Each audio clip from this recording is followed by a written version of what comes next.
Magandang gabi, magandang umaga. Anong oras man po kayong datnan ng atin po ngayong Bible Exposition na isinasagawa sa iba't ibang panig ng mundo. Kaya tayo po ngayon ay sabayang napapanood sa iba't ibang sulok ng daigdig.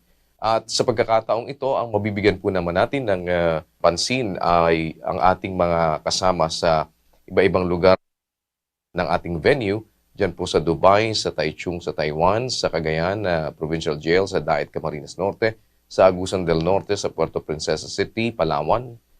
At nandyan po ang ating ding mga kasama sa Palit, Pampanga, ganun din po sa Kanumay East sa Valenzuela City. Sa pagkakataong ito, pinagkakaloob po namin sa inyo ang atin pong program host sa programang Ang Dating Daan na ipinoproduce po ng members ng Church of God International sa iba't ibang panig ng mundo. Nandyan po ang mga English version natin 24/7 na tumatakbo sa iba't ibang lugar. At ganoon din po ang ating Spanish version, ang ating pong Portuguese version, at iba't iba pa pong mga lingwahe na ginagamit natin sa pamamahayag sa pamamagitan po ng pagsasaimpapawid nito 24 oras sa 7 araw sa loob ng isang linggo. Narito po ang kapatid na Eli Soriano. Kapatid na Eli, magandang araw po. Magandang araw po sa inyo mga kapatid, mga kababayan sa iba't ibang lugar. At magandang gabi naman dun sa iba pang lugar. Kung anumang oras kami makarating sa inyo. Ang atin pong Bible Exposition, ang layo nito ay matawagan ng inyong interes para sa Biblia, sa salita ng Diyos, sapagkat naniniwala po kami na ang Biblia na lang ang nalalabing pag-asa ng sangkatauhan ngayon para tayo ay mabuhay ng matiwasay sa darating na sanlibutan. Mga kababayan, isa sa mga balita ng banal na kasulatan ay ang sanlibutang darating. Sa English po, kung tawagin yan, ay the world to come. Ang sanlibutang ito po ay nakatakdang magunaw.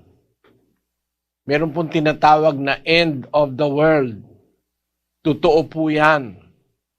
Sapagkat kahit na sa mga siyentipiko natin itanong, pati ang araw natin, yung araw, yung sun, yung mainit na araw na nararamdaman natin ngayon, darating ang panahon na yan ay parang giant star na maluluma, sasabog, ayon sa siyensya.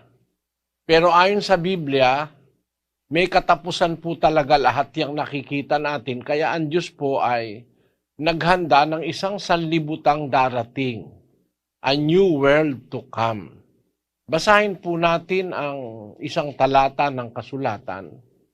Pakinggan nyo sa ikalawang Pedro Kapitulo 3, versikulo 10. Datapwat darating ang araw ng Panginoon na gaya ng magnanakaw, na ang sangkalangitan sa araw na iyan ay mapaparam na kasabay ng malaking ugong, at ang mga bagay sa langit ay mapupugnaw sa matinding init, at ang lupa at ang mga gawang nasa lupa ay pawang masusunog. Ayan, meron pong pagkagunaw ng mga bagay sa langit at pati ang lupa sa pamamagitan ng matinding init.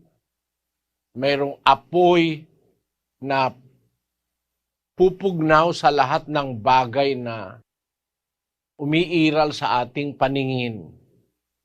Sa bagay ang di lang nila napapansin, nasa pasyon yan eh. Ang sabi po doon, magmumula nga sa langit, ulan, apoy na masakit, sa lupa'y halos tumakip, susunog magpapasakit sa mga taong bulisik.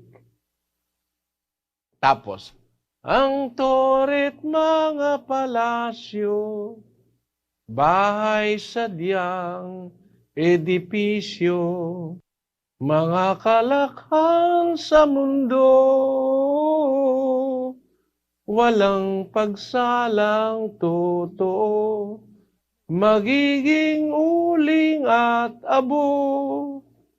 Lahat nating minamahal dito sa lupang ibabaw. Nasa hangin di pahipan. Kung dumating na ang araw, para parang matutunaw. Pero ngayon, ang nakakapagtaka, maraming hindi naniniwala na ang mundo'y magugunaw. Pero meron pong mabuting balita na sinasabi ang salita ng Diyos na gumawa ng lahat ng bagay na umiiral sa panahong ito. Ang mabuting balita ay gumagawa siya ng bagong langit at bagong lupa. Kung naniniwala tayong ang Diyos ang gumawa nitong kasalukuyang langit at lupa, nasa Kanyang lahat ng kakayahan para makagawa ng isang bagong langit at bagong lupa. Ikalawang Pedro 3:13, pakinggan nyo. Ngunit ayon sa kaniyang pangako ay naghihintay tayo ng bagong langit at ng bagong lupa na tinatahanan ng katwiran. Ayon sa Kanyang pangako, naghihintay tayo ng bagong langit at ng bagong lupa na tinatahanan ng katwiran. Bakit po gugunawin ang lupang ito? Kasi hindi na tinatahanan ng katwiran. Ang nakatahan sa lupa ngayon, puro kasakiman, inggit, away, gulo sa mga bansa, gera, kumpitensya, pagpapasama sa kapwa, sari-sari ng kalikuan ang tumatahan sa lupang ito. Yan po ang dahil kaya ang lupang ito'y gugunawin ng Diyos. 1:18 ng Sifanyas. Pakinggan nyo. Kahit ang kanilang pilak o ang kanilang gintuman ay hindi makapagliligtas sa kanila sa kaarawan ng kapuotan ng Panginoon, kundi ang buong lupain ay masusupok sa pamamagitan ng apoy ng kanyang paninibugho, sapagkat wawakasan niya, oo, isang kakilakilabot na wakas nilang lahat na nagsisitahan sa lupain. Yan po'y nakasulat sa salita ng Diyos.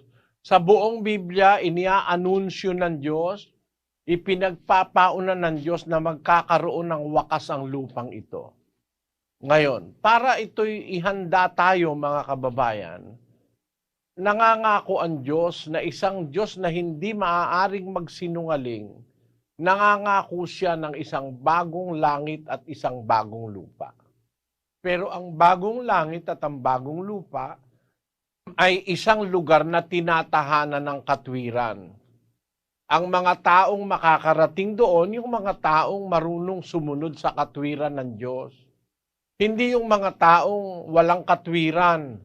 Hindi yung mga taong mamamatay ng kapwa. Hindi yung mga taong masama ang kalooban sa kapwa. Hindi yung mga taong rebelde sa paningin ng Diyos. Yung mga taong yon, paparusahan po ng Diyos yon. Pero yung mga taong susunod sa Diyos, yon ang magkakaroon ng pagkakataon sa buhay na walang hanggan sa bagong langit at sa bagong lupa.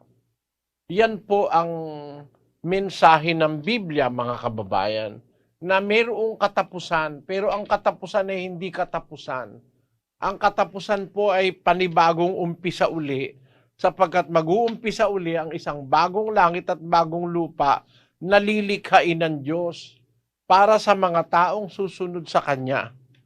Yan po ang dapat nating maintindihan. At yan ang magandang balitang sinasabi ng kasulatan na dapat nating maintindihan at sampalatayanan na darating po ang panahon, magkakaroon ng paghuhukom at ang tao ay hahatulan kung saan siya pupunta.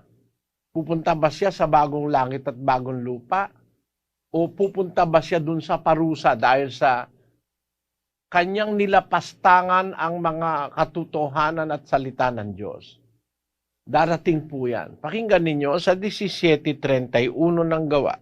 Sapagkat siya'y nagtakda ng isang araw na kaniyang ipaghuhukom sa sanglibutan ayon sa katwiran sa pamamagitan ng lalaking kanyang itinalaga, na ito'y pinatunayan niya sa lahat ng mga tao nang siya'y buhayin niyang mag-uli sa mga patay. Ayon. Nagtakda siya ng isang araw na kanyang ipaghuhukom sa sanglibutan ayon sa katwiran.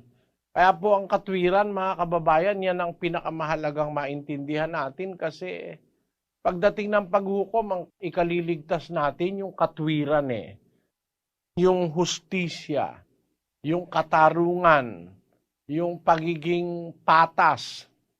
Hindi pwedeng yung agrabyado ang isa, hindi po ganon. Ang tawag po dyan ay katwiran.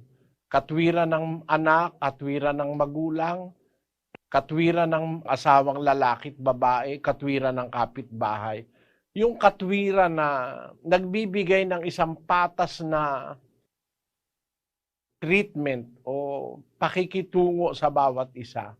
Yun po ang itinuturo ng Biblia. At yun po ang magiging basihan kung makakapunta ba tayo sa bagong langit at bagong lupa. Ang duda ng iba, paano mangyayari yun kung mamamatay ka na? Isa pa po sa magandang balita sa Biblia ay bubuhayin ng Diyos ang mga patay para humarap sa hukuman ng ating Panginoon. Para yung inagrabyado ay mabigyan ng katarungan. Yung nang agrabyado, mabigyan din ng katarungan. Kasi kung pagkatapos nating mamatay ay wala na, lalabas meron pong mga agrabyado. Hindi naman naipagtanggol ng abogado. Kaya yung naagrabyado, agrabyado lang siya, wala siyang paraang makaganti. Kaya meron pong paghuhukom, mga kababayan. Sinasabi yan ng kasulatan, nagtakda ang Diyos ng isang araw na kanyang ipaghuhukom. At para maganap yun, bubuhayin pong mag-uli ang lahat ng mga taong namatay. Basahin natin ang 5:28 ng Juan. Huwag ninyong ipanggilalas ito, sapagkat dumarating ang oras na ang lahat ng nangasalibingan ay makaririnig ng kaniyang tinig. At magsisilabas ang mga nagsigawa ng mabuti ay sa pagkabuhay na mag-uli sa buhay, at ang mga nagsigawa ng masama ay sa pagkabuhay na mag-uli sa paghatol. Isa po yung katotohanan kung bagaman ayaw paniwalaan ng iba ay totoong mangyayari. Ang sabi ng Biblia, darating ang araw, maririnig ng lahat ng mga patay ang tinig ng anak ng Diyos. At magsisilabas ang gumawa ng mabuti, lalabas sa libingan, sa pagkabuhay na mag-uli sa buhay, at ang nagsigawa ng masamay sa pagkabuhay na mag-uli sa paghatol. Actually, nasa pasyon pa rin yan Doon sa balye ni Josaphat, ay hihipan ang pakakak. Ngayon, na ipupukaw sa lahat, ang anghel ay magtatawag, ito ang ipangungusap. Bangon kayo, mga patay, magsidulog kayong tunay sa mataas na hukuman, yaong sumakop sa tanan, haring makapangyarihan. Ayun, nasa pasyon po yan Pinaniwalaan niya ng mga naunang protestante. Ngayon po, ang Katoliko, ang Protestante, marami na nagiging ateista. Ayaw nang maniwala sa Diyos. Meron mga tao, agnostics na tinatawag, ayaw maniwala na sa Diyos. Yung mga Budista, hindi rin naniniwala sa pagkabuhay na mag-uli. Lalabas po ang buhay natin sa mundo, kung agrabyado ka, mamatay kang agrabyado, wala ka ng katarungan. Hindi po papayag ang Diyos sa ganon. Dadalhin niya po ang lahat ng gawa sa katarungan niya. Mananagot, magbabayad ang may utang. Kaya nga ang mabuting balita, kailangan tayo ngayong habang buhay pa tayo, sumunod tayo sa Diyos. Ano man ang mangyari sa hinaharap, pag binuhay tayong maguli, meron tayong mukhang ihaharap sa Diyos na hindi natin inapi ang sinuman, hindi tayo pumatay ng sinuman, hindi tayo nagnakaw, nahirapan man tayo sa buhay, hindi naman tayo gumawa ng masama sa kapwa. Yan po ang mabuting balitang sinasabi sa Biblia. Meron pong darating na sanlibutan, bagong langit at bagong lupa, a new world to come. And that is the hope that we have in the scriptures.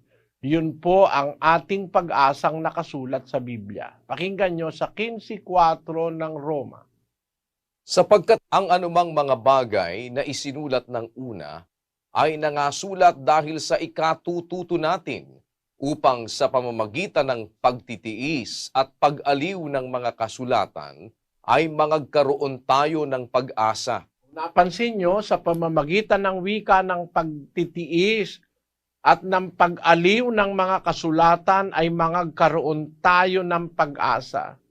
Ang sabi sa English, For whatsoever things were written aforetime were written for our learning, that we, through patience and comfort of the Scriptures, might have hope. through comfort, through patience and comfort of the Scriptures, we might have hope. Ang atin pong pag-asa nasa kasulatan, mga kababayan. Ang pag-asa natin wala sa pera, wala po sa kayamanan, sapagkat ang sabi dun sa binasa nating talata kanina, kahit ang kanilang pila, kahit ang kanilang gintuman, hindi makakapagligtas sa kanila sa kaarawan ng kapuotan ng Panginoon, kundi ang buong lupain ay masusupok sa pamamagitan ng apoy ng kanyang paninibugho, sapagkat wawakasan niya isang kakilakilabot na wakas nilang lahat na nagsisitahan sa lupain. Hindi pa po wakas ngayon, mga kababayan. Meron pa po tayong panahon, may pag-asa pa.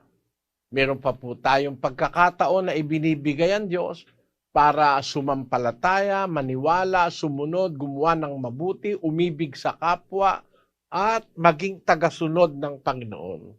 Nanyayahan namin kayo kung meron kayong anumang suliranin, mga duda, at iba't ibang mga problema tungkol sa pananampalataya sa Diyos.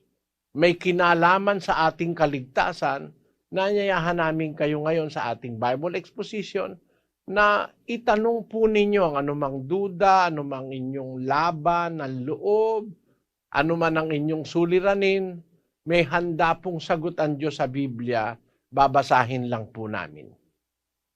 Umpisa na tayo, kapatid na Daniel. Opo, kapatid na Eli, at umpisa natin agad sa Ibayong Dagat sa Dubai at nandun po ang ating kapatid na Resty Reyes. Kapatid na Resty, go ahead please. Opo, kapatid na Daniel, kapatid na Eli, magandang umaga po sa inyong lugar, kapatid na Eli. Magandang gabi po sa inyong lugar, kapatid na Daniel.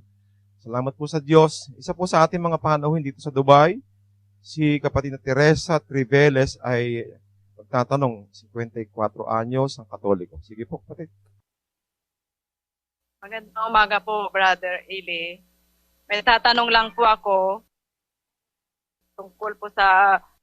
May dalawa po kasi akong kapatid na kasapi po sa born again Christian. Tatanong ko lang po kung ano po yung ikapo nila na tungkol po sa ano nila sa halimbawa yung kita po nila ng isang buwan may 10% po yun.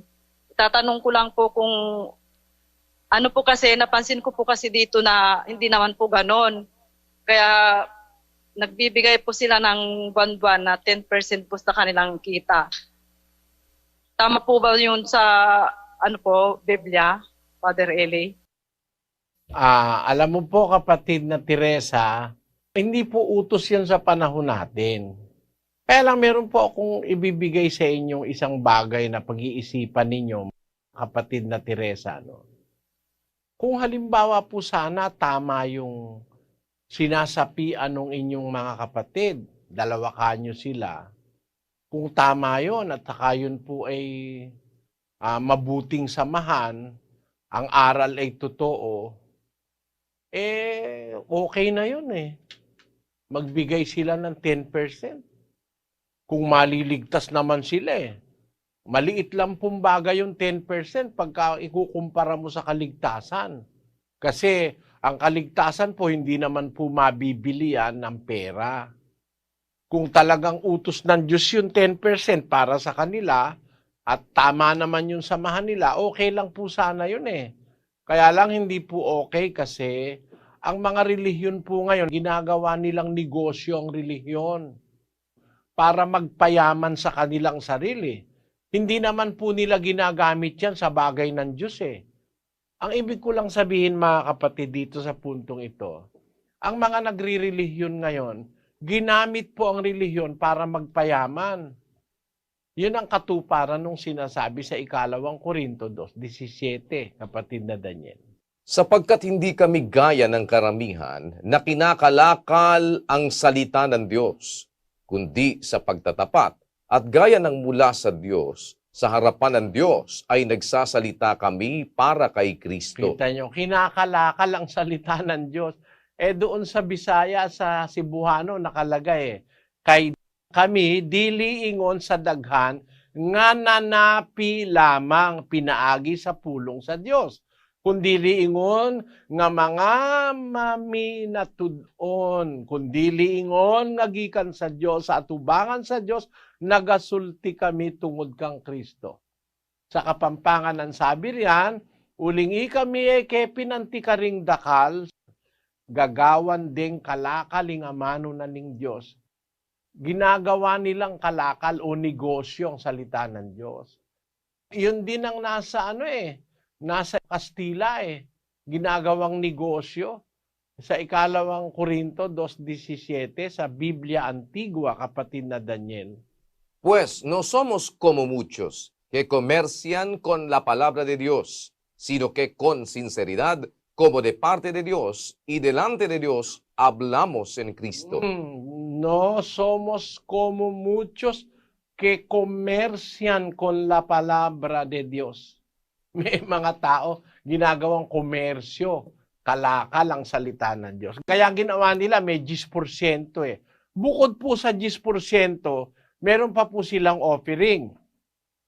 Kuminsan meron pang extra offering sila na yung mga alahas ng miyembro ay kukolektahin, pahuhubad, tapos ibibigay sa pastor. May natisod, nagsumbong sa akin.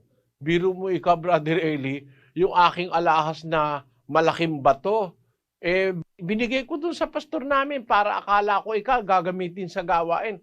Aba, pagkaraan ng ilang buwan, nakita ko suot-suot nung asawa niya yung alahas ko. Tumigil na ako, hindi na ako dumalo ron, sabi. Yung palang kanyang alahas, pinasuot dun sa asawa ng pastor. Yan po ang problema dyan, mga kapatid.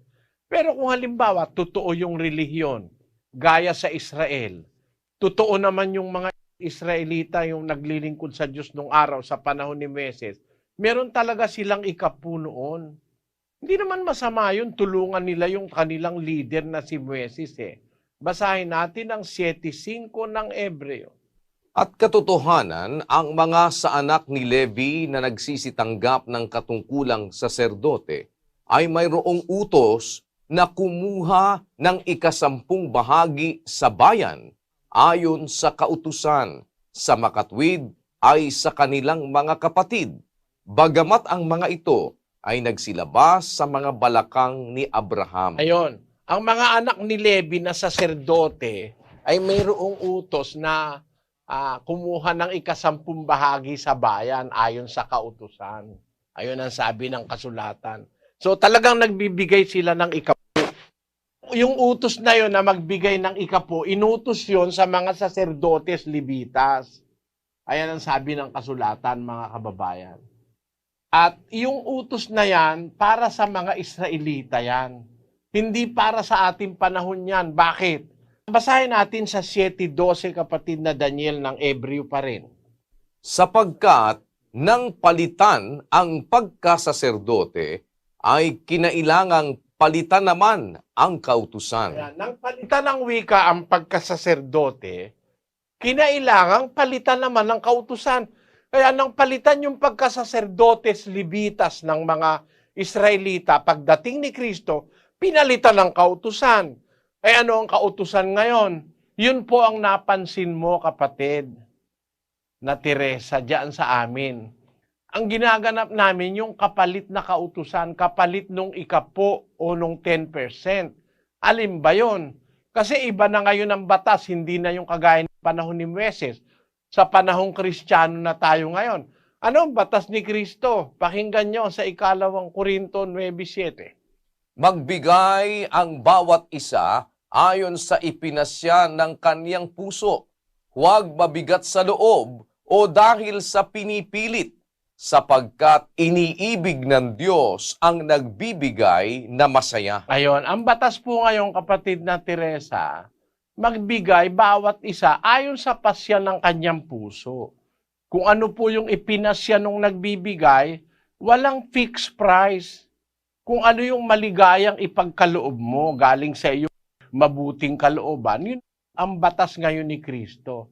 Magkaiba po kasi yung batas ni Moises kaysa sa batas ni Kristo. Yun pong pagbibigay ng 10%, bahagi po yun ng batas ni Moises. Basahin natin ang 13:39 ng Gawa.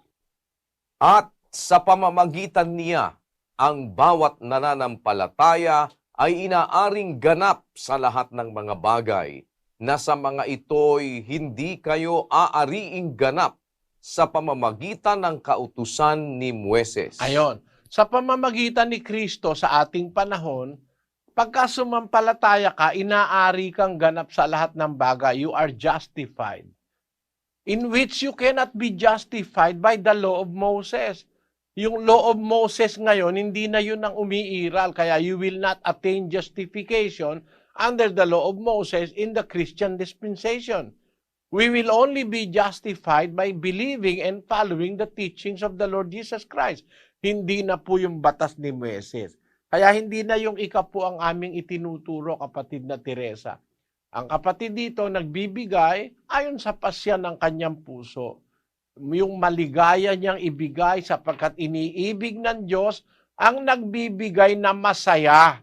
Dapat yung nagbibigay ka, hindi ka malungkot, hindi ka parang pinipilit, hindi ka parang may duda, kundi yung masayang gusto mong ibigay. Yun po ang batas ngayon, kapatid. At yung ginagawa dun sa mga kapatid yung nasa born again, mali po yun kasi hindi na po batas yung ikapo. Sana po naintindihan ninyo ang sagot. So, inanyayahan ko po kayong lahat makinig nung ating sinasagawang pag-aaral ng doktrina ni Kristo. Alam nyo, pagka nakinig kayo mga kababayan doon, mauubos ang tanong nyo. Lahat ng may kinalaman sa kautusan ni Kristo, mapapakinggan nyo. Kumpleto. Kasi yun po ang utos ni Kristo eh. Yumaong kayo sa lahat ng bansa, ipangaral ninyo ang ebanghelyo, gawa kayo ng alagad, bautismohan nyo sila sa pangalan ng Ama, ng Anak, ng Espiritu Santo, ituro nyo sa kanila, kanilang ganapin lahat ng mga bagay na iniuutos ko sa inyo. Kalooban po ni Kristo, maituro yung lahat ng aral niya. Yun po ang ating ginagawa sa mass indoctrination. Yung pag-aaral ng doktrina, ituturo lahat ng aral ni Kristo na dapat nating sundin sa loob ng iglesia. Sana po dalo kayo. Maraming salamat, kapatid na Teresa. Salamat po. At mula po dyan sa Dubai ay punta po tayo sa Taiwan, sa Taichung. Si kapatid na Oliver Legaspi. Go ahead, Taiwan, please. Magandang gabi po, kapatid na Eli at kapatid na Daniel. Ang magtatanong po dito po sa dako ng Taiwan ay si Brad Alvin Gonzalez. 34 years old po at under indoctrination po siya. Gandang gabi po, Madeli. Gusto lang pong malinawan sa nakasulat po sa Mateo 21:12. Sabi po sinaboy po ni Jesus yung mga mamimili sa templo ng Diyos. di ba po nakasabi sa Bible din po na ang Diyos ay hindi po nananahan sa templong gawa ng kamay.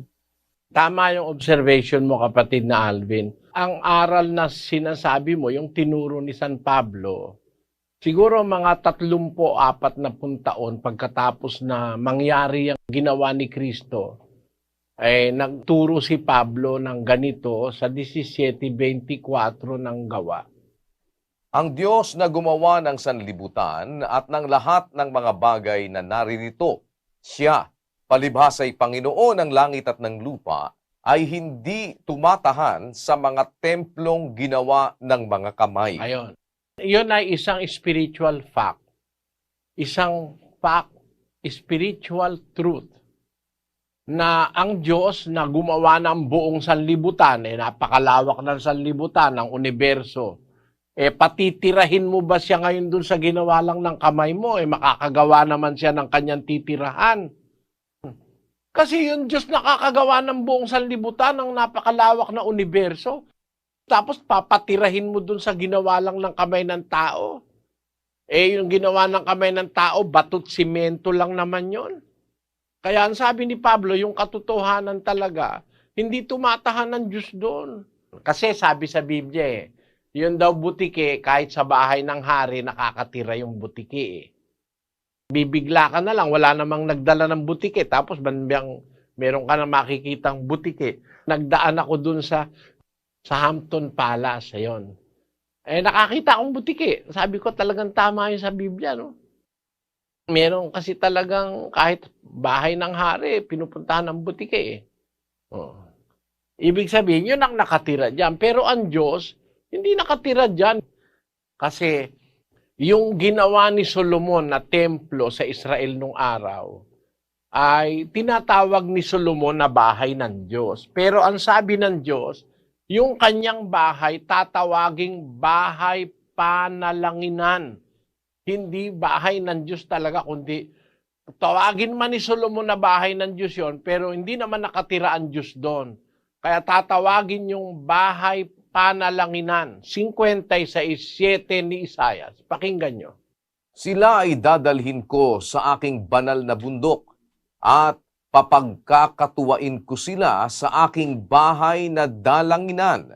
Ang kanilang mga handog na susunugin at ang kanilang mga hain ay tatanggapin sa aking dambana, sapagkat ang aking bahay ay tatawaging bahay na panalanginan para sa lahat ng mga bayan. Ayun, yung tinatawag na templo sa Israel, tatawaging bahay panalanginan, house of prayer. Doon mananalangin ang kanyang mga anak na mga lingkod niya sa Israel. Yun ang talagang katotohanan doon. Pero para sabihin mong bahay ng Diyos yun, na ang Diyos ang nakatira roon, hindi tama yun. Itinama ni Pablo yung konsepto ng mga Israelita na yun ay bahay ng Diyos. Sinabi ni Pablo na ang Diyos hindi tumatahan sa templong ginawa ng mga kamay. Sana naunawaan mo, kapatid na Alvin. Naunawaan ko na po. Sige, salamat sa Panginoon. Okay po, lipat naman tayo sa Pilipinas, Cagayan Provincial Jail. Nandun po si kapatid na Eddie Toriado. Go ahead, Cagayan. Salamat po sa Diyos, kapatid na Eli at kapatid na Daniel. Ang magtatanong po dito, kapatid na Eli, ay si Ronald Dumapal. Katoliko po, 48 years old po.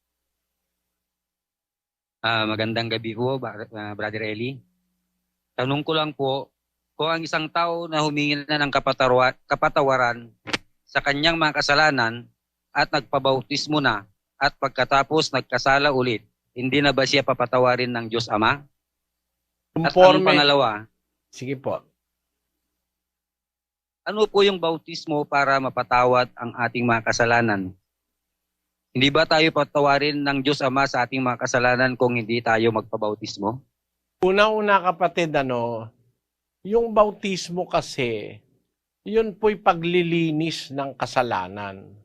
Paghuhugas ng kasalanan. Kaya, yun ay paglulubog sa tubig.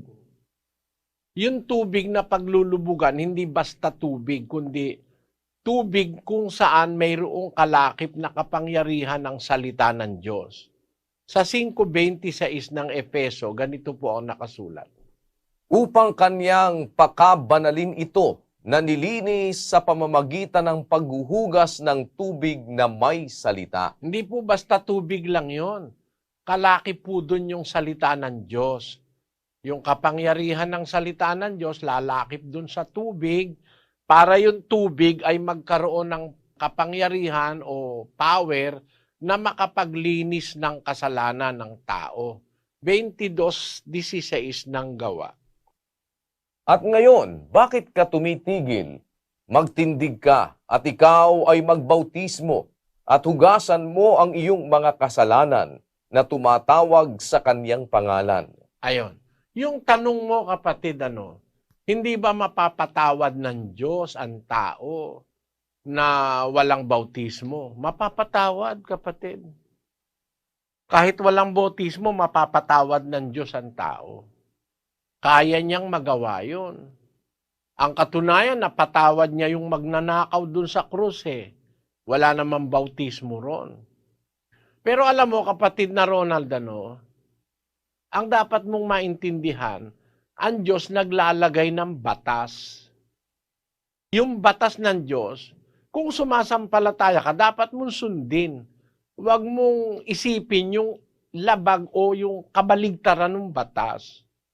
Halimbawa, tanong ko sa'yo, pwede ka bang sumiping sa hindi mo asawa? Pwede. By all means. Kahit asawa ng kapwa mo, pwede mong sipingan eh. Pero, kumuutos ng Diyos, huwag mong sisiping sa hindi mo asawa, o ano bang konbinyente sa'yo? Yung sumiping sa asawa ng may asawa o yung sumiping sa asawa mo? Mas convenient kasi yung sumiping ka sa asawa mo. Kasi walang tataga sa'yo. Kasi pagka sinipingan mo yung asawa ng kumpare mo at nadatnang kayo, baka tagain ka. Diba? Ganun ang pagkilala sa Diyos. Meron siyang batas, wag nating kukwestiyonin. Alam nating pwede niyang magawa ang isang bagay, pero wag kang kukwestiyon. Parang ganito, Sa Israel nung araw, sabi ng Diyos, walang kakain ng taba sa inyo, huwag kayong kakain ng taba at saka ng dugo. Sabi niya, sa anumang paraan, basahin natin ang isang talata sa Levitico 3:17. Magiging palatuntunang palagi sa buong panahon ng inyong lahi, sa lahat ng inyong tahanan, na hindi kayo kakain ng taba ni duguman. Dugo at taba, hindi ipinapakain ng Diyos sa Israelita. Walang kakain ng taba. Ang taba ng baka, taba ng mga tupa, yun ay susunugin para maging isang masarap na samyo sa Diyos. Basahin natin ang isang talata sa 3:16 ng Levitico. At mga susunugin ng saserdote sa ibabaw ng dambana, pagkaing handog nga na pinaraan sa apoy na pinakamasarap na amoy. Lahat ng taba ay sa Panginoon. Lahat ng taba sa Panginoon. Susunugin sa dambana, lahat ng taba. Ngayon, kung hindi ka nag-iisip, kung hindi mo alam yung totoo, sabihin mo, bakit ganun? Ang sarap-sarap pa naman ng amoy ng taba pag nasusunog na. Iniihaw mo halimbawa yung baka, nasusunog na yung mga taba. Ang sarap-sarap. Pero wag mong kakainin, aalisin mo yung taba. Lahat ng taba sa Panginoon. Siguro yung mga taong walang kaloobang sumunod sa Diyos, siguro sa isip-isip nila, bakit ganun? Ang sarap-sarap ng taba bakit ayaw ipakain sa amin? Ang taba ay sa Panginoon. Ngayon, komo ngayon, moderno na tayo, nag-aaral na mga tao sa mga siyentipiko. May napakaganda pala ng batas na yan. Sa Israel kasi, wala pang wala pang microscope. Hindi pa nila alam yung kolesterol, hindi pa nila alam yung mga nakakasama sa tao pala yung taba. Pagka kumain ka pala ng taba, mapupuno ng kolesterol yung ugat mo, liliit ang dalo yan, magkakaroon ka ng high blood pressure. Tapos pag mataas na ang pressure ng dugo mo, masisira yung iyong mga bato. Kasi Pagka may mataas na pressure ng dugo, nasisira yung mga ano ng bato, yung mga, ang tawag doon, mga nerves. Kaya ang bato masisira. Kaya ngayon maraming tao, sira ang bato, nagpapadialysis. Nanggagaling po yan sa kakakain ng mga taba, sa high blood pressure, isa sa pinanggagalingan yan, isa rin yung pinanggagalingan niya yung pagkain ng mga kung ano-anong may chemical. Yan. Nung pala sa panahong Israel, kung hindi man nila naiintindihan na kung may takot sila sa Diyos, hindi nila kinakain ng taba. Maganda pala yun sa tao, huwag kang kakain ng taba. Ngayon, naiintindihan na natin ba't sinabi ng Diyos sa Israel, huwag kayong kakain ng taba, lahat ng taba sa Panginoon. Kung iisipin mo lang, aanin ba ng Diyos yun? Kakainin ba ng Diyos yun? Hindi naman kakainin ng Diyos yung taba Kaya niya lang sinabing, lahat ng taba ay sa Panginoon para wag kang kumain ng taba kung gumagalang ka sa Diyos. At pag hindi ka kumain ng taba, ikaw ang makikinabang kasi hindi ka magkakaroon ng sakit sa puso at saka sa cardiovascular system. Marami pong implikasyon ng pagkain ng taba sa tao. Nakakaano po yan, nakaka-cause ng mga degenerative diseases na mga matitinding sakit. Nakakasira pati ng atay, ng kung ano-anong mga organs ng katawan. Kaya naiintindihan natin ngayon yung sinabi sa Israelita, libo-libong taon na nakakaraan. Kaya pala bawal ng Diyos ang taba para ang tao na susunod ay mapabuti. Ngayon, sabi ng Diyos, magpabautismo ka. Kukwestiyonin ba natin yon? Ang Diyos ay mapagmahal na Diyos. Pag nag-utos siya, alam niya kung anong dahilan, ba't niya inuutos. Bakit ang kailangan ng bautismo? Ang isang sikreto kasi ng bautismo, kapatid, ganito. Sa 12:43 ni Mateo, pakinggan niyo mga kababayan. Datapwat ang karumal-dumal na espiritu, kung siya'y lumabas sa tao, ay lumalakad sa mga dakong walang tubig, na humahanap ng kapahingahan at hindi makasumpong. Nakita mo kapatid, yung espiritong masama pala pag lumabas sa tao, naghahanap ng dakong walang tubig. Bakit? Yung masamang espiritu takot sa tubig. Lalo na yung tubig na may salita ng Diyos. May kapangyarihan ng Diyos. Kaya ang mga nababautismuhan, lumalabas yung masasamang espiritu, kagaya ni Maria Magdalena. Basahin natin ang Lucas Kapitulo 8, versikulo 2. At ang ilang babae na pinagaling sa masasamang espiritu at sa mga sakit, si Maria, na tinatawag na Magdalena, na sa kanya'y 7 demonyo ang nagsilabas. Ayun. Kung asa ng tubig, kapatid, kung asa ng tubig, natatalo yung hangin Talo ng tubig yung hangin. Kaya pag dumating ang tubig, lalabas ang hangin. Subukan nyo, experiment nyo, scientifically. Kung saan makakarating ang tubig, lalabas ang hangin. That is a principle in science. Lighter kasi yung hangin kaysa sa tubig. Ang espiritu po parang hangin. Ang espiritu parang hangin. Yung masasamang espiritu, pagka inilubog ka sa bautismo, lalabas yun sa pagkatao mo. Takot sila sa tubig na may kalakip na salita ng Diyos. Kaya alam nyo, ang salita ng Diyos itinulad sa tubig Ang isang kahulugan panlinis yung tubig. At yung tubig, pantaboy ng hangin. Yung espiritong masama na parang hangin, lalaya sa iyo pagka ikaw ay nalubog sa bautismo. Basahin natin ang Hebreo 1, versikulo 7. At sinasabi niya tungkol sa mga anghel, yaong ginagawang mga anghel niya ang mga hangin, at ang kaniyang mga ministro ay ningas ng apoy. Yung mga anghel, parang hangin yun Espiritu kasi yun Yung anghel, parang hangin sapagkat espiritu yon. Ang maikukumpara natin sa espiritu, sa alam natin, sa alam nating mga tao, Ang mapapagkumparahan natin ng espiritu ay yung hangin. Yung hangin parang espiritu. Kaya ang bautismo ay iniutos ng Panginoong Jesucristo para paalisin lahat ng masasamang espiritu sa pagkatao ng isang taong sumasampalataya. Tama yung sabi mo, kapatid eh. Pwede ka naman patawarin ng Diyos sa kasalanan na walang bautismo. Pero isang paraan kaya niya sinabi yun na magbautismo, yun ang paraan para palabasin ang masasamang espiritu. Karanasan ko yun eh. Nakita ko yung katuparan nun. Meron akong kilalang mga tao na merong masasamang espiritu sa pagkatao, pero pagkatapos ng bautismo, nawala. Yun lang, kapatid, na isa doon sa Halang Santa Maria, Bulacan eh.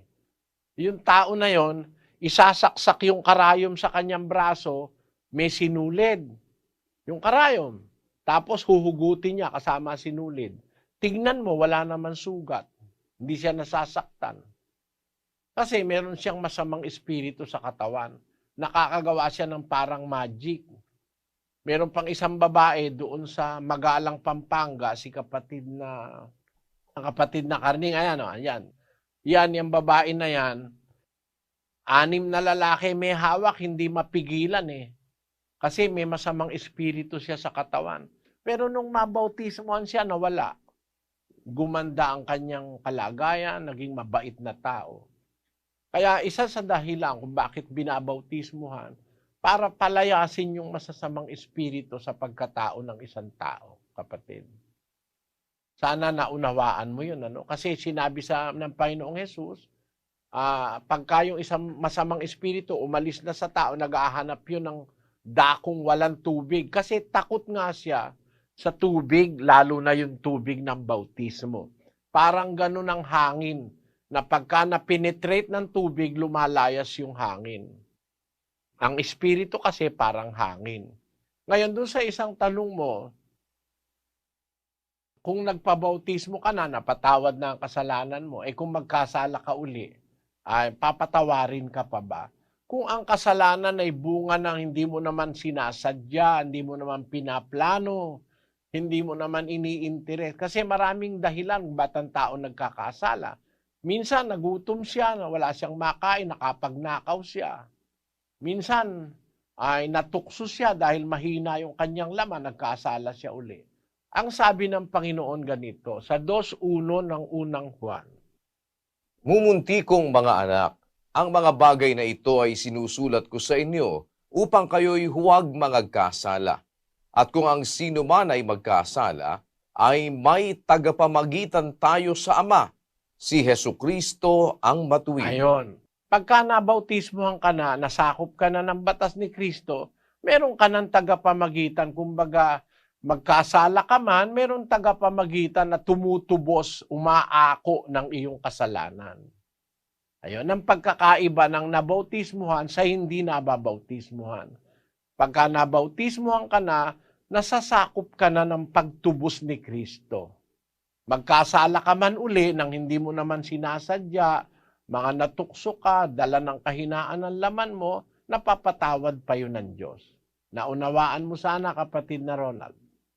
Salamat po. At lipat naman tayo sa Daet, Camarines Norte. Kapatid na Danny Navales, go ahead please. Salamat po sa Diyos, kapatid na Daniel. Magandang araw po, kapatid na Eli. At sa inyo po mga kasamahan. Mula po dito sa Bicol, sa Daet, Camarines Norte. Kapiling po natin ang ilan nating mga kababayan na ibig sana nilang mas maraming makapagtanong. Subalit ang una pong nagpatala ay si Dan Mark Morales ng Daet, Camarines Norte, 19 years old, at isa po siyang ateista. At may tanong po siya, kapatid na Eli, at ito po si Dan Mark Morales. Hello, Brother Eli. Magandang gabi po mula dito sa Daet, Camarines Norte. Isa po akong ateista. Ngayon, paano mo ako mapapaniwala na totoo ang Diyos kung sakaling walang Biblia? At kung totoo ang Diyos, bakit ginawa niya ang mga kasalanan? Kasi, alam niyo po, Brother Eli, ateista na po ako, matagal na kasi po. Dahilan na rin po sa wala naman talagang tunay na basihan kung bakit talaga totoo ang Diyos. Ngayon, paano mo ako mapapaniwala? Alam mo, kapatid, ganito yon. Yung mag-isip ka na walang Diyos, no? Saan mo kinuha yung isip na walang Diyos? Kung ikaw ang tanungin ko ngayon, paano mo ako mapapaniwalang walang Diyos? Babalik ko sa iyo. Sandali kapatid. Nag-a-analyze lang tayo. Sinasagot kita, pero in a way for you to analyze. There are two schools of thought. More than 70% of humanity, more than 70% of them believe that there is God. Only a little less than 20% are agnostics and atheists. Mas kakaunti kayo. Mas marami kaming naniniwala sa Diyos. Ngayon, meron dalawa ngayong schools of thought. May Diyos, walang Diyos. Saan mo kinuha yung notion na walang Diyos? Paano mo ko paniniwalain na walang Diyos? Gaya nung tinatanong mo sa akin, na paano kita papaniwalain na may Diyos? To be fair, what you are asking me, you also have to ask yourself para maging makatarungan, ba't ba ako naniniwalang walang Diyos? Sino ba nagsabi sa akin na walang Diyos? Tatanungin mo naman ako ngayon sa akin, ba't ba ako naniniwalang may Diyos? Sino ba nagsabi sa akin may Diyos? Ang nagsabi sa akin may Diyos, ang Biblia. No? Pero ang sabi mo, ay sagutin kita ng walang Biblia. Which is very hard. Pero susubukin kong sagutin kita ng walang Biblia. Eto. Ayon sa mga naniniwalang walang Diyos, lahat ng bagay umiral dahil sa Big Bang. Because of the Big Bang, there was a Big Bang. That Big Bang caused the existence of the stars, the planets, and all the things that are around us in the universe.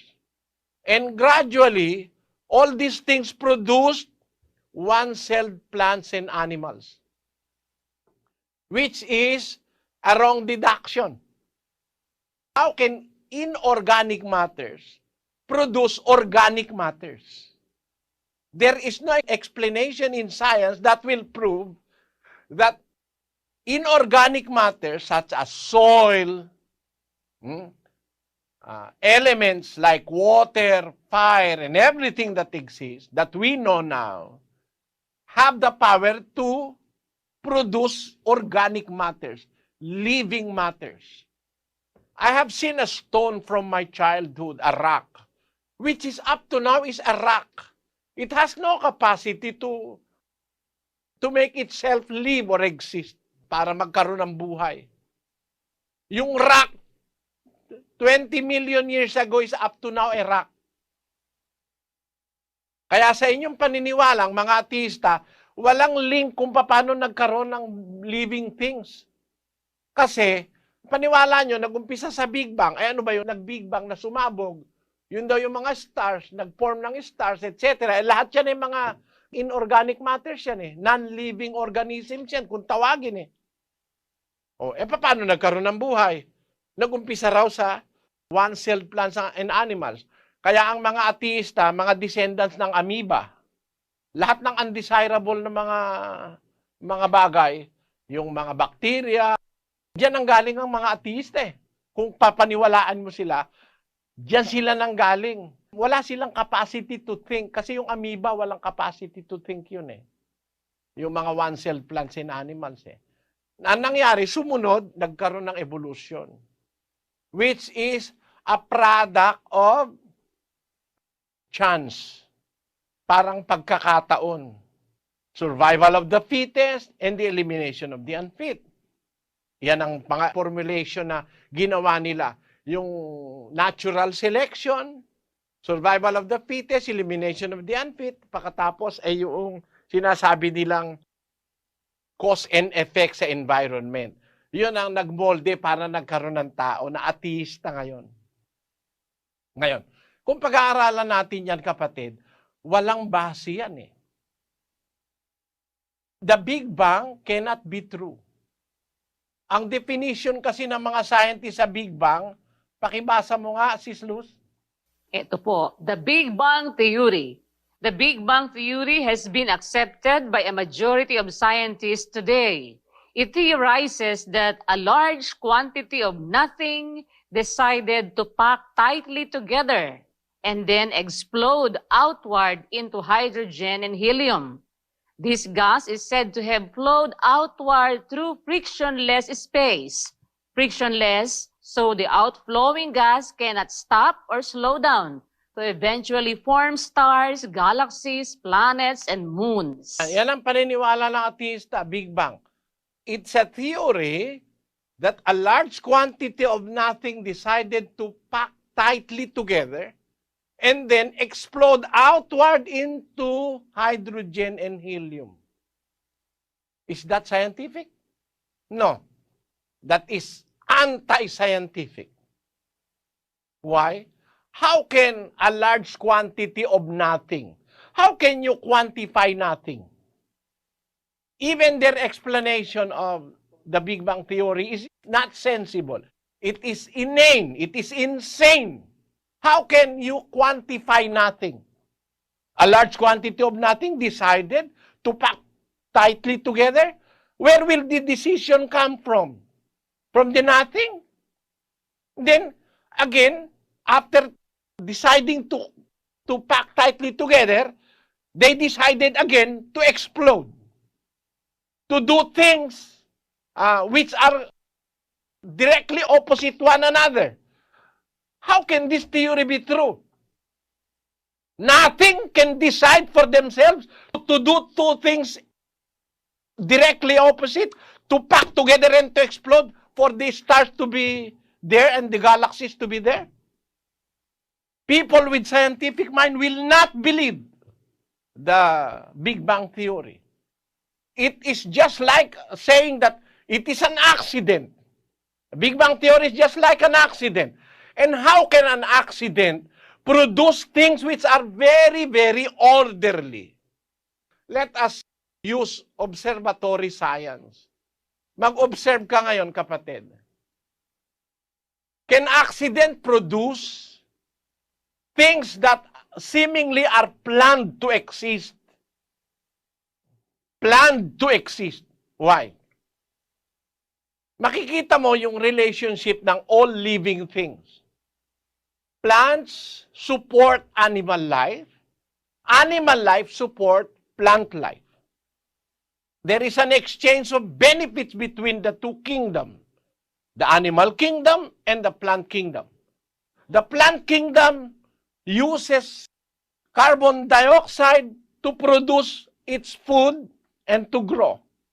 In the process of photosynthesis, while plant is producing their food, their byproduct of the manufacture of their food for them to grow and to exist is oxygen, which is in turn used by the animal kingdom, very necessary for the animal kingdom, especially to man, to have a constant supply of oxygen.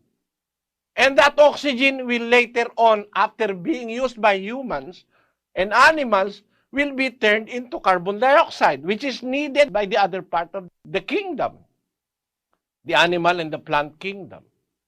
Can this be a product of an accident?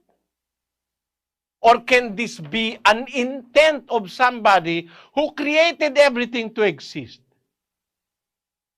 Isipin mo, no? Bakit ang carnivores merong shorter intestine than the herbivores? Bakit? Kasi yung herbivores, kaya merong larger intestine to give way for a much longer digestion of food. At bakit yung mga, kagaya ng mga baka, mga tupa, merong 4 chambers ng stomach to make use of the cellulose in plants, which is not fit for for humans because we were not created to be herbivores. Yun ba produkto ng aksidente? Na iba ang ating bituka kaysa sa bituka ng mga cattle kumakain ng damo? Meron kasing parte ng damo, yung cellulose, hindi natin kayang tunawin. We need cellulase to benefit from the plant. Kaya nga yung gustong magpapayat, kumain ka ng mga herbs, which is meant by God to herbivores. Pag kumain ka ng herbs, hindi mo makukuha yung mga cellulose kasi wala kang cellulase, wala ka nung enzyme na yun in your stomach, in your system, kagaya ng kalabaw, na sila puro kinakain lang damo, lumalaki yung kalabaw, tumataba yung kalabaw. Pero pag ikaw na human ang kumain nun, wala kang cellulase, hindi mo madadigest yung cellulose.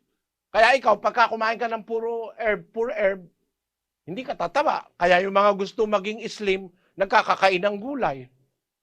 No? Kasi nauuwi lang sa fiber, yung mga hindi niya ma-digest, mga undigestible na mga fibers doon sa plant products, hindi niya ma-digest. Kaya hindi ka tataba, magiging slim ka. It is explained by the fact that in our system, we do not have that enzyme cellulase that digest the cellulose part of the plant.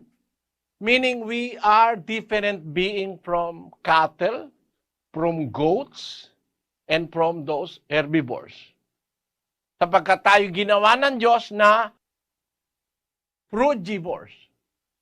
Ayon sa Biblia, ang utos ng Diyos kainin ni Adan, lahat ng bunga ng punong kahoy sa halamanan ng Eden. And that is discovered by science, the best for humanity. Yang mga prutas, ng mga punong kahoy, mga prutas, at saka yung mga herbs, binigay ng Diyos yan ayon sa Biblia para to clean our system. But that is not our staple food. Our staple food should be fruits. Ngayon, can all this be the product of an accident or the Big Bang? The product of evolution? At sabi ng mga ateista, ang evolution daw, kaya raw nagkaroon ng sea lion, wala na raw makain sa lupa, pumunta raw sa dagat yung sea lion, kaya nakadevelop nung pangsa. Ganon. Kung totoo yan, bakit naman meron pang leon hanggang ngayon? Meron land lion. At kung totoo yung evolusyon, bakit hanggang ngayon may bakterya pa? The same bacteria that exists 3 billion years ago. Let us show a scientific proof that the bacteria that exists 3 billion years ago exist up to now. If evolution is something true, there must be no bacteria now. Bakit? Dapat lahat ng bacteria nag-evolve na. Let us read this, Sister Luz. Yes, Brother Eli. It may seem surprising that bacteria can leave fossils at all. However, one particular group of bacteria, the cyanobacteria or blue-green algae, have left a fossil record that extends far back into the Precambrian. The oldest cyanobacteria-like fossils known are nearly 3.5 billion years old, among the oldest fossils currently known.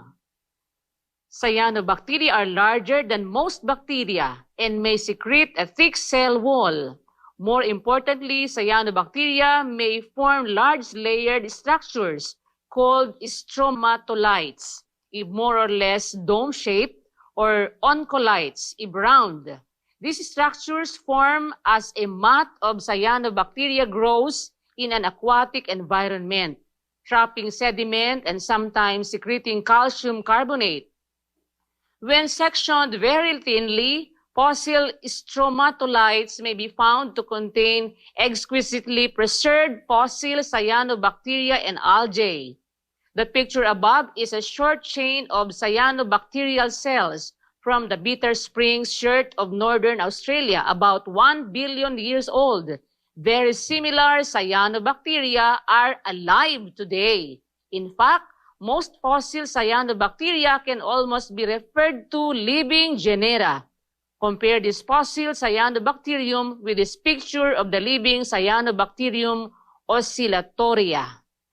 Aside from cyanobacteria, identifiable fossil bacteria are not particularly widespread. However, under certain chemical conditions, bacterial cells can be replaced with minerals, notably pyrite or siderite iron carbonate, forming replicas of the once living cells or pseudomorphs. Some bacteria secrete iron-coated sheets that sometimes fossilize. Others may bore into shells or rocks and form microscopic canals within the shell. Such bacteria are referred to as endolytic, and their borings can be recognized all through the Phanerozoic. Bacteria have also been found in amber fossilized tree resin and in mummified tissues. It is also sometimes possible to infer the presence of disease-causing bacteria from fossil bones that show signs of having been infected when the animal was alive. Perhaps most amazing are the fossils left by Magnetobacteria, a group of bacteria which form tiny nanometer-sized crystals of magnetite, iron oxide, inside their cells. Magnetite crystals and identifiable as bacterial products have been found in rocks as old as 2 billion years at a size of a few hundred millionths of a meter. These hold the record for the smallest fossils. Tingnan mo, yung palang bacteria that have existed 3.5 billion years ago, yung cyanobacteria, hanggang ngayon may cyanobacteria, ba't hindi nag-i-evolve? Ba't meron cyanobacteria pa rin? If the process of evolution believed by atheists is true, dapat wala ng bacteria ngayon. Dapat wala ng one-celled plant in animal ngayon. Pero, our microbiology proves that authenticity of the Word of God in the Bible. That what He made cannot be unmade. Ang ginawa ng Diyos, hindi mababago ng kahit sino pa. Ang ginawa niya, magiging magpakailanman. Kaya ang bakterya, talagang bakterya yan, hindi magiging tao yan. Basahin natin ang Ecclesiastes 3:14. Nalalaman ko na anumang ginagawa ng Diyos, magiging magpakailan paman, walang bagay na maidadagdag o anumang bagay na maaalis, at ginawa ng Diyos upang ang tao ay matakot sa harap niya. Kita mo? Ito ba matututulan ng siyensya? Na ang ginawa ng Diyos, hindi mo kayang dagdagan at hindi mo kayang ialis. Halimbawa, ginawa niya na ikaw ay dalawa ang kamay mo. Regularly, magiging dalawa ang kamay because of microbiology. Through microbiology, thanks God for the invention of high-powered microscope. I am now one of the recipients of the benefits of studying microbiology. Why? In my high school days, we do not know DNA. We do not know the genes. We do not know the chromosomes. You can find or survey the books that I have used in high school. There's no such thing as genes, chromosomes, etc. But now, because of the science of microbiology, thanks God, because of the invention of high-powered microscope, we were able to penetrate the cells. And penetrating the cells, we have found things that exist in the cells. And microbiology have proved that the cell is a universe by itself with the proton, the neuron, and the atom there. And there are still other things there. And that is the DNA, that is the chromosomes. Those are the things that are wonderful to know now. Ano yon? Every living thing has its DNA, has its genes. And every living thing has the pattern of the offspring in the DNA. Kung ano yung nakasulat sa DNA, which is the blueprint, will be transferred from the parent to the child or to the offspring. Kaya yung pattern ng existence ng bakterya, kung halimbawa cyanobacteria ka ngayon, hindi ka pwedeng maging bukas na ibang klaseng bakterya. Kasi meron kang genes na nagdidictate kung ano magiging pattern ng magiging anak mo. Kaya ang tao, merong 46 chromosomes ang bawat cells mo, andun sa mga chromosomes at sa mga cells, andun yung mga DNA, andun yung mga pattern of your being, yun ang itatransfer mo sa iyong anak. Tapos yung anak mo yun, itatransfer niya dun sa anak niya. Kaya mag-bilyon-bilyon taon man kung sakali, hindi mababago. Kasi merong blueprint ang bawat living creature. Kaya yung ampalaya, bata pa ako, mapait na yun eh. Hanggang ngayon, hindi pa tumatamis eh.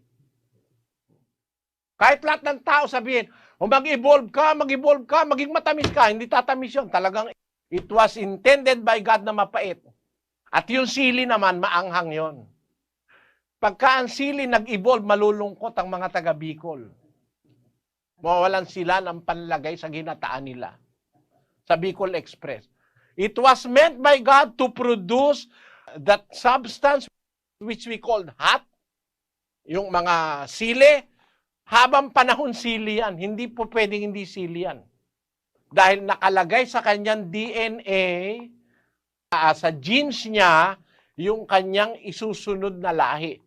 Yun ang sinasabi sa Biblia, kapatid. Ngayon, ang Biblia nung isulat, wala pang microscope. Wala pang microbiology. Pero sinasabi niya na yung binhi ng isang halaman, magpapatuloy. Yun ang nagpapatunay na totoo ang Biblia. Bakit? Hindi pa naiimbento ng tao yung DNA at saka yung genes, nandun na pala sa Biblia.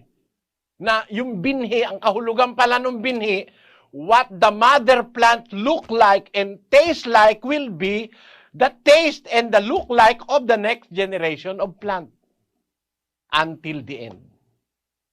Alam mo, kapatid, mas mabuting maniwala ka sa Diyos, gagawa ka ng mas mabuti kaysa sa wala kang Diyos.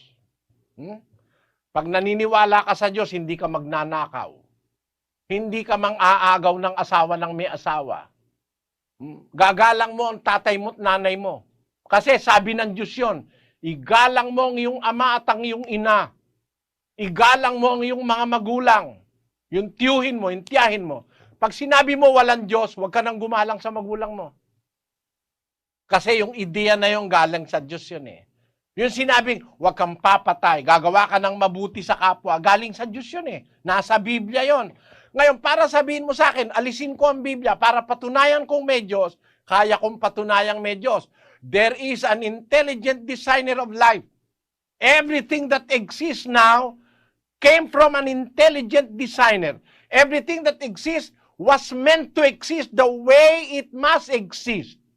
And that way is a way of justice. Is a way of fairness. You give and you take. You take and you give. You give and you take. That is necessary for life. Everything on this earth exists to give and to take. Yung mga sardinas, yung tinatawag na mga fish sardines, na kung mag-anak pagkarami-rami, tunat-tunilada, nakakain nyo ng tao. Pero sobrang dami nila, napapakain nila yung mga balyena, yung mga shark, napapalaki nila. No? There is a food chain in the existing world. There is a food chain. And the end benefit is humanity. Can this be the product of Big Bang? Napakahirap mo kung paniwalain na a great quantity of nothing decided to pack together and to explode again. Iyon ang istorya ng mga ateista. Na ang buhay sa mundo galing sa Big Bang, dahil walang Diyos, sumingaw ka na lang because of natural selection. Hindi totoo yan. Bakit? Tingnan mo kapatid yung natural selection na sinasabi nyo, mali rin yun eh. Isang napakalaking kamalian. Animals will prefer to die than to drown in the sea. Kaya raw nagkaroon ng sila yun nagutom daw dito sa lupa. Kaya pumunta sa dagat. At because of natural selection and adaptability, the survival of the fittest, yung mga kung pinagsasabi ng mga ateista, naging sila yun. napakaiba ng bituka ng sea lion sa bituka ng talagang leon eh. Para sabihin mo, nag-evolve yung leon para to be a sea lion, ang may kagagawan niyan si Charles Darwin eh. I would prefer to believe in the God that He created everything to exist and for His pleasure. Mas gusto kong maniwala sa Diyos at mas marami kong kakampi. Kung kakampi ko sa'yo, konti lang tayo. Pero mas marami kong kakampi. Alam mo kung sino kakampi ko? 270 halimbawa ang presidente ng Amerika, walang atheist kahit isa. Lahat sila naniniwala sa Biblia. Ang mga siyentipiko na nakaimbento ng pinakamagagandang mga makinarya na ginagamit ng tao ngayon naniniwala sa Diyos. Bakit? Ang tinignan nila yung model ng Diyos. Bakit kaya ang ibon nakakalipad? Ay kasi yung paggano ng ibon, nakakaano ng pressure doon sa air para siya mag-float. Yun ang ginaya nila kaya naimbento eroplano eh. Kaya mas gusto ko na yung may Diyos kaysa sa walang Diyos. Kasi mas marami kong kakampi na may Diyos. Hindi balik ka nang wag mo sumama sa akin, kapatid. Kung ayaw mo na may Diyos, kung naniniwala ka sa Big Bang, naniniwala kang galing ka sa bakterya, ikaw na lang bahala sa sarili mo. Pero mas gusto ko na yung sinasabi ng Biblia, nilikha ng Diyos ang lahat ng bagay. Nilikha niya ang langit at lupa. Nilikha niya ang mga bituin. Naglagay siya ng tanglaw sa lupa.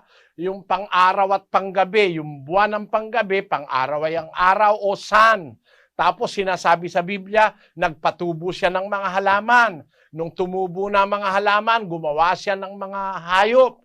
Tapos yung mga hayop, may kanya-kanyang uri. Meron tayong tinatawag na ganid, yung mga ganid na tinatawag niya, yung mga leon, yung mga tigre, yung mga kumakain ng kapwa hayop. Ginawa ng Diyos yan lahat ng bagay na yan. Meron silang mga gagampanan, kagaya nung yung tinatawag natin buitre, yung vulture. Yun, nakakalipad ng mataas yung vulture. Doon sa kagubatan, nakikita niya ron, nakakaamoy siya. Kahit 1 kilometro, naaamoy niya kung may nabubulok. Yung mga vulture. Yun naman vulture pala, yung kanyang saliva, yung kanyang, tawag dito, yung laway niya, may isang klase ng enzyme na lahat ng klase ng bakterya pwedeng patayin, pati rabies. Kaya halimbawa, merong isang hayop dun sa kagubatan na matay sa rabies, kakainin ngayon yun ng vulture. Masarap sa kanya yon. Kahit may bakterya, yung patay yun dun sa laway niya. No? Na yun, kung hindi siya ang kakain nun at ibang makakakain nun, lalaga na pa rabies. Kaya yung mga vultures, yan ang mga kolektor ng garbage sa kagubatan. Kitang-kita mo, mayroong intelligent designer eh. Kaya pala may vulture, para wag lahat ng hayop sa kagubatan o sa wild, magkahawa-hawa ng sakit. Kung may mamatay sa sakit na nakakahawa, kakainin ng vulture. Kaya ang vulture naman ang kakain, dahil pagkakinain nila, di sila maapektuhan. Yung kanilang enzyme sa saliva nila, mapapatay ang halos lahat ng existing and known bacteria. Yan ba, maipapaliwanag mo ba yan sa Big Bang? Ano nang Big Bang ang magpapaliwanag dyan? Bakit nagkaroon ng isang klase ng enzyme, yung laway ng vulture, na kayang patayin lahat ng bakterya? Kasi it was intended by the Creator na maging collector ng garbage sa mga kagubatan. Kasi walang nakakarating na tao ron, masisira ang mga hayop doon, magkakahawa-hawa. Kaya yun ang nature's garbage collector. Yung mga vulture. Mabuti yan, basahin mo na ito, Sis Luz. Opo, ayan. Nature's garbage men. Turkey vultures are able to eat carrion and contaminated meat due to specialized digestive enzymes and bacteria in their systems. These enzymes destroy hog cholera, rabies, and other contagious diseases in their digestive system that would be spread if another animal ate the contaminated carcass. For this reason, farmers will often drag an animal that died for an unknown reason or just because he does not want to dig a hole out into a field and allow the vultures to pick the bones clean. The extent of the useful life of this unique germ-fighting enzyme, the turkey vulture will allow its pieces to drop straight down onto its own legs and coat them with the enzyme. This prevents the bird from contracting diseases through cuts on its legs and feet while standing in a carcass. Yan ang mga garbage collector doon sa mga lugar na hindi mararating ng tao.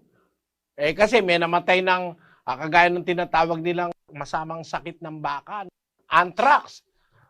Pagka may bakang namatay in the wild, may anthrax, makain ng ibang hayop yun, makain ng leon, patay ang leon. Kaya ang leon, di naman kumakain ng patay. Ang hinahabol ng leon ay yung mga buhay. Tamo, talagang ang existence ng leon, kakain siya ng buhay. Pero kung merong mamamatay sa sakit, gumawa ang Diyos ng kakain naman ng patay. Yun yung mga vultures. Para malinis yung mga kagubatan. Ito bang lahat ng ito is a product of accident or is the product of an intelligent designer? I know that it is the product of an intelligent designer, and that designer we call God. Ayaw mong maniwala, bahala ka sa buhay mo. Yun ang sagot ko sa iyo, kapatid. Okay po. Maraming salamat. Yan sa mas magandang maniwala sa Diyos dahil gandang punto na gagalang mo magulang mo, hindi ka gagawa ng masama kung naniniwala ka sa Diyos. Hindi ka rin matututo ka ng maayos na pag-uugali at lahat ng kabutihan dahil yun ang tinuturo ng Diyos, yung lahat ng kabutihan.